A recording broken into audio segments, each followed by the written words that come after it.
Makakausap natin si Mrs. Crescenciana Galvez ng OTC at si Asek Abad La Chica Santos ng CDA.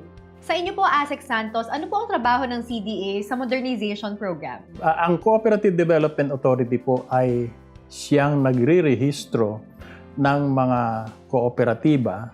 Ito po ay binubuo ng mga maliliit na mga tao na namuhunan, nagkaroon ng kaunting kapital at nagsama-sama para buuin ang isang kooperatiba. At ito po yung kinabibilangan nitong cluster ko, yung mga transport cooperatives, mga drivers and operators, nakalagay doon sa department order. Dalawa lang po ang kikilalanin nila for them to operate. You could only be a corporation or a cooperative. Dapat po, kung hindi ka korporasyon, kooperatiba. So sa pag-implement po ng PUVMP, isa po kami sa partner agencies ni DOTR.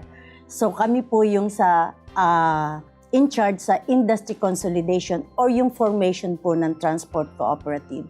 Kami po yung nag-guide sa kanila. Ang Office of Transportation Cooperatives po ang nag-a-accredit ng lahat ng transport cooperatives nationwide.